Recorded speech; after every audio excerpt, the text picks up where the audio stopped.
everyone, this is Ashna. Today we'll complete क्रिया काल within 10 minutes. क्रिया प्लस काल.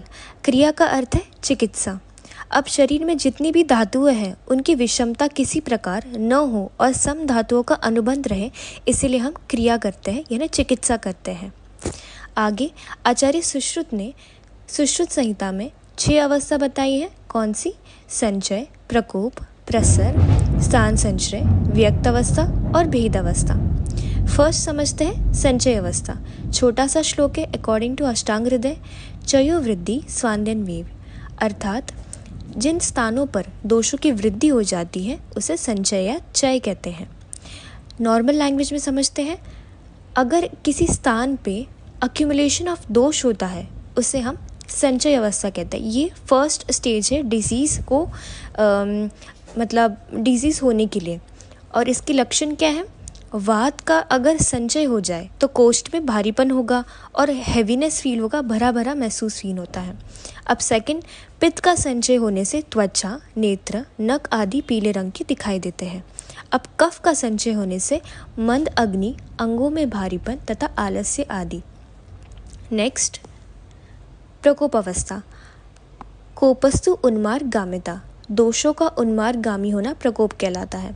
अब फर्स्ट स्टेज क्या था कि वो दोष एकत्रित हो गए, अब उनकी मात्रा बढ़ जाएगी तो उसे हम प्रकोप अवस्था कहेंगे. अगर वात का प्रकोप हो जाए तो कोष्ठ में सुई चुभने जैसी वेदना होती है.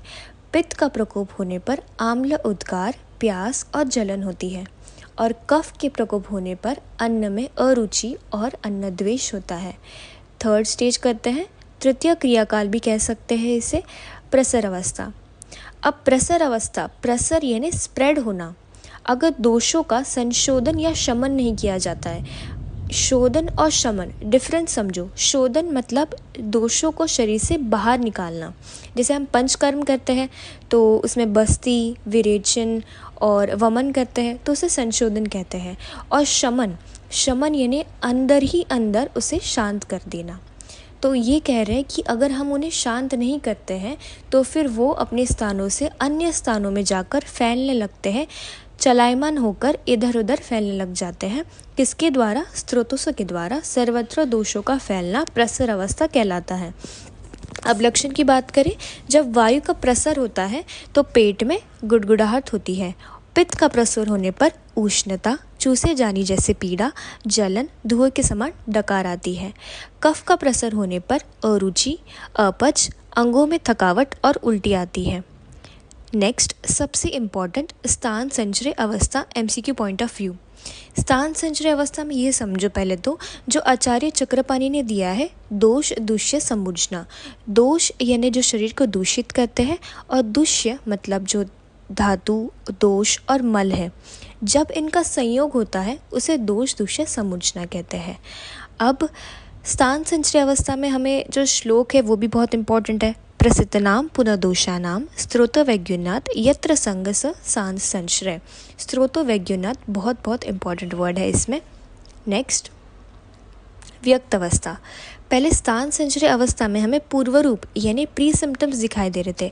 अब हमें कंप्लीटली क्लियर सिम्टम्स दिखाई दे रहे हैं. व्यक्त अवस्था, व्यक्त होना, हमें दिखाई देना. व्याधि का प्रव्यक्त रूप ही व्यक्त अवस्था कहलाता है. और ये पंचम अवस्था है, लास्ट स्टेज है. तो ये इनक्योरेबल रहेगा और सबसे क्रॉनिक रहेगा और डिफ़िकल्ट टू क्योर रहेगा. इसकी चिकित्सा करना अंतिम में बहुत ज़्यादा मुश्किल हो जाता है. इसे षष्ठ क्रियाकाल भी कहते हैं. अब क्वेश्चन सॉल्विंग करते हैं. षड क्रियाकाल का वर्णन किस आचार्य ने किया है? आचार्य सुश्रुत.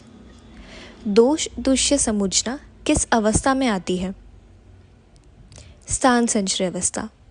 स्त्रोतो वैज्ञन्य किस अवस्था में होता है? स्थान संचय अवस्था. नेक्स्ट, विपरीत गुण इच्छा की अवस्था किसका लक्षण है? इसका आंसर आएगा संचय अवस्था. संचय अवस्था में क्या होता है कि हमें विपरीत खाने की इच्छा, यानी जैसे मतलब हमें जैसे अभी ऋतु चल रही है कोई, कि उसमें पालन हम करते हैं कि जैसे उष्ण आहार खाना है, लेकिन हमें इच्छा हो रही है शीत आहार खाने की, तो उसे कहते हैं विपरीत गुण इच्छा.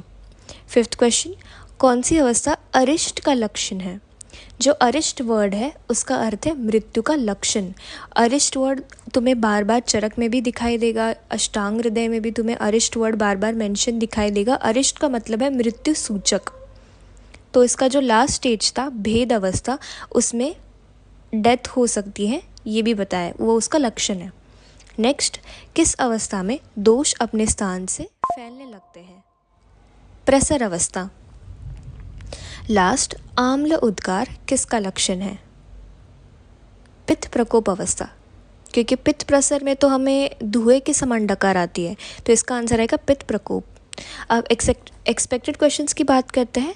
जो फर्स्ट है षड क्रियाकाल फॉर 10 मार्क्स, बहुत बार रिपीट हो चुका है षड क्रियाकाल 10 मार्क्स के लिए। और एमसीक्यू पॉइंट ऑफ व्यू दोष दृश्य समुचना पूछते हैं कि किस अवस्था में आती है। फिर लक्षण पता होने चाहिए कि वात पित्त और कफ से क्या क्या हो सकता है, और अवस्था तो किसने दी है वो आपको पता है, आचार्य सुश्रुत ने। और लास्ट, क्रियाकाल की उपयोगिता बहुत बहुत इंपॉर्टेंट है कि उसका इम्पोर्टेंस क्या है, उस टेक्स्ट बुक में दिया है, एक बार रीड कर लेना।